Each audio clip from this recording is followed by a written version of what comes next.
Bonjour à tous, j'espère que vous allez bien. Aujourd'hui j'avais envie de vous faire une vidéo consacrée à la saison 2 d'House of the Dragon. On approche petit à petit de la sortie de la prochaine série estampillée de l'univers Game of Thrones et c'est l'occasion rêvée pour moi de vous partager en vidéo mes craintes et attentes surtout concernant cette nouvelle saison d'House of the Dragon. Comme d'habitude, pour que tout le monde puisse en profiter, je vais faire une partie no spoil, puis ensuite une partie spoil qui sera beaucoup plus centrée sur certains aspects et je risque éventuellement de dévoiler certains éléments qui pourraient apparaître dans cette saison 2, donc là aussi vous serez informés et tout le monde pourra en profiter. Dans la partie no spoil, déjà ce que j'attends, c'est que d'une part, il n'y ait pas de problème concernant la diffusion de cette saison 2. Pour rappel, lors de la saison 1, il y avait eu quelques fuites, notamment la fuite de l'épisode 1 quelques heures avant sa sortie officielle. Game of Thrones nous a malheureusement habitués à de nombreuses fuites et j'ose espérer que HBO a renforcé la sécurité pour cette saison 2, même si je connais l'histoire, je serais quand même assez triste d'être spoilé sur certains événements et éléments qui ne figurent pas dans les livres et qui pourraient être surprenants dans cette saison 2. Ça serait assez dommage et j'espère que HBO a renforcé la sécurité à ce niveau-là. Autre importance, j'espère que le lancement de Max en France et dans les pays francophones ne posera pas de problème et qu'on aura bien entendu la série dans toute sa splendeur, sans ralentissement, problème de traduction ou même tout simplement absence de sous-titres, ça s'est déjà vu par le passé. J'espère qu'HBO aura pris largement ses dispositions à ce niveau-là. Concernant la série en elle-même, j'attends beaucoup de choses, comme vous et moi je suppose. Ce que j'attends en particulier, c'est qu'il y ait un respect de l'histoire. J'attends que la trame principale soit respectueuse du matériel de base, c'est-à-dire le livre, mais je reste quand même ouvert aussi à certaines déviances, du moment que cela n'entache pas le livre et que ça ne va pas perturber le bon déroulement du récit. Ça nous est déjà arrivé dans la saison 1 qu'on ait pas mal de différences par rapport à certains personnages, qu'il y ait même des personnages qui sont morts dans les livres mais qui sont toujours vivants dans la série, et ça pourrait aussi déclencher certaines intrigues ou sous-intrigues qui pourraient intéresser les fans, à voir comment tout cela va se mettre en place dans cette saison 2, mais pour rappel, la saison 2 va poursuivre dans le conflit opposant les noirs et les verts, et il va y avoir du sang, des larmes, mais aussi et surtout de bons moments Game of Thronesques, et c'est ça que j'attends le plus dans cette saison 2, de l'action, mais aussi et surtout des dialogues qui sont forts et qui nous marquent, à l'image de ce qu'on a déjà vu dans la saison 1 et dans les précédentes saisons de Game of Thrones. J'aimerais aussi que cette histoire dans la saison 2 soit un petit peu plus nuancée. En fait, je vais m'expliquer. Je trouve que la saison 1 était quand même pas mal centrée sur le camp des Noirs, notamment le clan autour de Rhaenyra, Daemon, Viserys, et ça serait bien un petit peu qu'on ait cette saison 2 peut-être un petit peu plus nuancée et qu'elle ne soit pas trop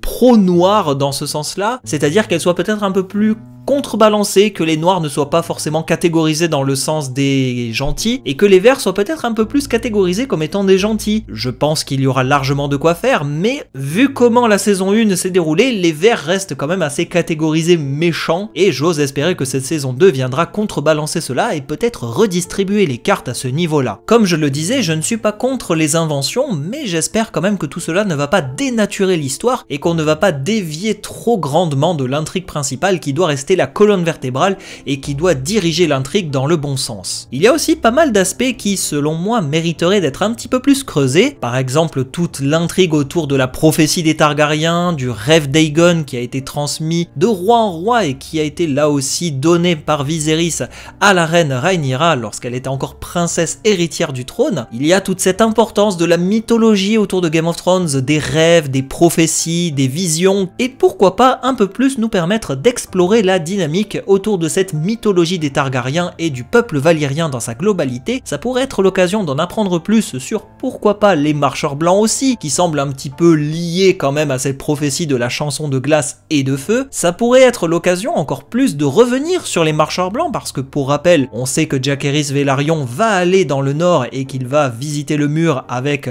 le seigneur Cregan Stark. Ça sera peut-être l'occasion de faire un rappel sur toute l'histoire autour du nord, des marcheurs blancs, des Stark, le mur, à quoi il sert, qu'est-ce qu'il garde, pourquoi les Stark ont cette devise l'hiver vient, winter is coming en anglais. Ça sera aussi l'occasion de relier tout cela avec la chanson de glace et de feu et de pourquoi pas essayer d'adoucir un petit peu la fin de Game of Thrones, même si pour ma part j'ose espérer que ces clins d'œil ne vont pas être trop omniprésents et j'ose espérer quand même que House of the Dragon pourra faire le lien mais aussi peut-être se démarquer complètement et abandonner cet aspect là. Ça pourrait être aussi quelque chose d'intéressant, de tourner la page et de dire maintenant voilà, on a la prophétie, on a le rêve des Targaryens, on sait ce que ça raconte, qu'est-ce que ça implique et ce que ça veut dire pour le futur, on passe à autre chose et on se recentre sur la danse des dragons. Pour moi c'est quelque chose de totalement faisable et j'ose espérer que House of the Dragon saura retrouver des couleurs et nous permettre de tirer un trait sur cette intrigue des marcheurs blancs une fois pour toutes. Ça me chagrinerait quand même un petit peu qu'on ait encore les marcheurs blancs qui reviennent dans sous-intrigue dans les prochaines saisons de House of the Dragon. Ça serait bien qu'on tire un trait et qu'on avance. Qui dit intrigue dit forcément épisode, et qui dit épisode dit nombre, et le nombre est amputé de 2 épisodes. Comment cette saison 2 va se comporter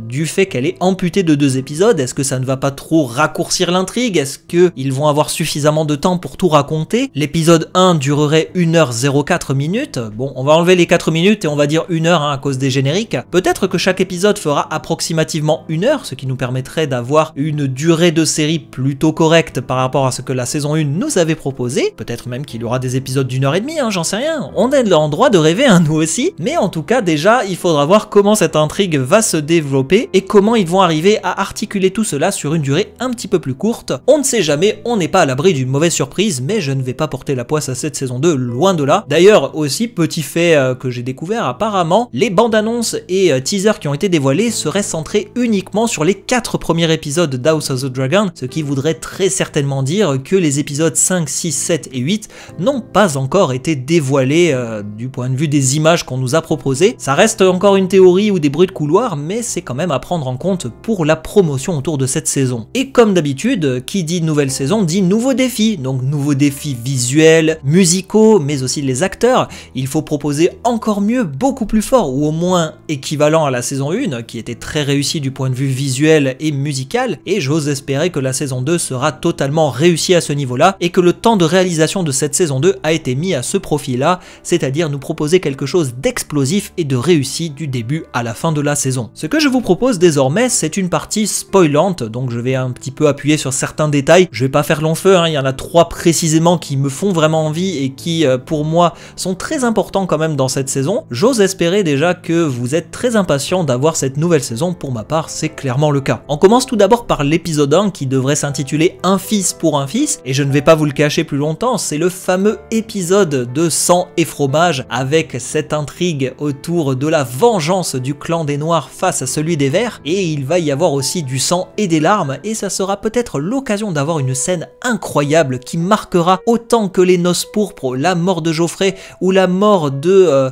Oberyn Martell en saison 4, ou même que sais-je, l'explosion du septuaire de Baelor en fin de saison 6. Donc un moment vraiment Game of Thronesque qui choque le public et qui va retourner le public, hein. Je pense qu'on va au moins atteindre l'équivalence de la mort de Shiren ou Hodor en termes de dégueulasserie, dans le sens où c'est un personnage totalement innocent qui crève d'une manière ignoble, et je m'attends à quelque chose d'insoutenable qui va vraiment annoncer la couleur dès le premier épisode. Autre aspect que j'attends beaucoup, ce sont les nombreuses batailles. Effectivement, la saison 2 va vraiment lancer la danse des dragons, on n'est plus dans les prémices et la préparation de ce conflit, on est dans le conflit. Et là maintenant, il va falloir nous montrer cela, peut-être essayer aussi de revisiter, pourquoi pas, le générique, ça pourrait être une bonne idée. J'avais justement dit ça lors du live chez la garde de nuit, où ça pourrait être intéressant d'avoir un nouveau générique qui s'ouvre sur une carte de Westeros, nous montrant pourquoi pas certaines régions qui sont acquises au noir et d'autres régions qui sont acquises au vert. On devrait logiquement beaucoup plus voyager à Westeros, ce qui nous permettrait d'avoir un nouveau générique, une spatialisation via une carte comme par exemple le générique de Game of Thrones, et pourquoi pas aussi quelque chose d'interactif qui va bouger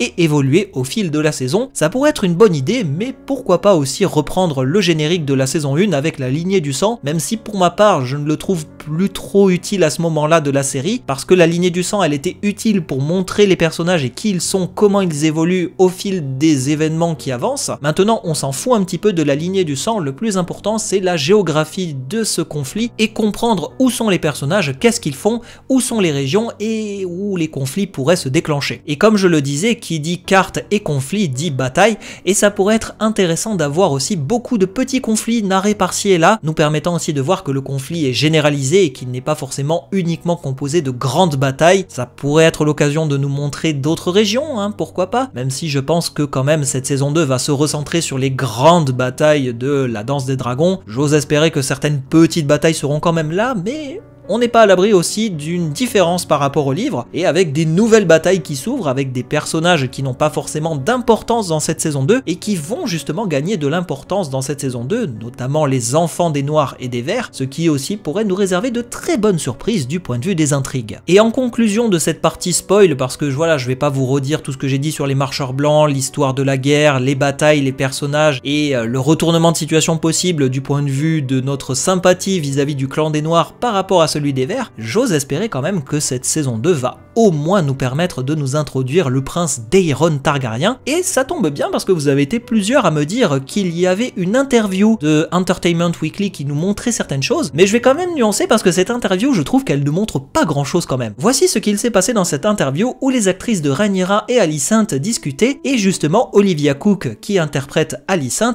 a dit la chose suivante. Aegon, and another of which is called Aemond, and there's a Daeron that we've not mentioned in season 1,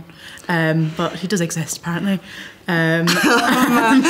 Alors la manière dont elle l'a dit, j'ai quand même l'impression qu'elle sous-entend que le personnage est là, mais qu'elle ne sait pas s'il est vraiment là. Pour moi ça pourrait être un petit climax sympathique pour la fin de saison, introduire le personnage en mode bon maintenant assez discuté, je rentre dans le conflit, et au moins les spectateurs qui ne connaissent pas ce personnage seraient très surpris en se disant mais putain c'est qui ce mec, d'où il sort? Et là justement t'as le moyen de faire un plot twist, mais je vois pas comment tu peux l'introduire dans un plot twist dans ce niveau-là, sachant que le personnage a une importance dans le futur dans une autre bataille qui pour moi devrait intervenir dans la saison 3, mais sait-on jamais aussi, elle pourrait être dans la saison 2. Mais quoi qu'il en soit, Daeron, c'est le moment ou jamais de l'introduire, et pour moi il faudrait au moins qu'il soit mentionné verbalement entre les personnages, ça serait quand même important. Qu'on le voit c'est autre chose, mais qu'on puisse au moins le mentionner, ça voudrait dire qu'il est là et que son arrivée n'est qu'une question de temps. En conclusion de cette vidéo concernant mes attentes et craintes de cette saison 2, eh bien j'ose espérer quand même que cette saison 2 va être réussie dans tous les domaines, qu'elle va être satisfaisante, nous offrir un spectacle à la hauteur de ce que nous réservait par le passé Game of Thrones et de ce que nous a proposé House of the Dragon en saison 1. J'ose espérer aussi qu'il y aura des petites nouveautés, des surprises pour ceux qui n'ont pas lu les livres ou qui ont lu les livres, et j'espère aussi qu'on va avoir beaucoup de choses à dire, pourquoi pas des petits éléments, des twists, des choses intéressantes qui pourront titiller notre esprit de fan. Mais en attendant, je reste quand même positif par rapport à cette saison, ne serait-ce que par les images qui nous ont été dévoilées, et j'ai bon espoir que cette saison 2 sera réussie du début à la fin. En attendant, vu ce qui nous a été vendu et proposé,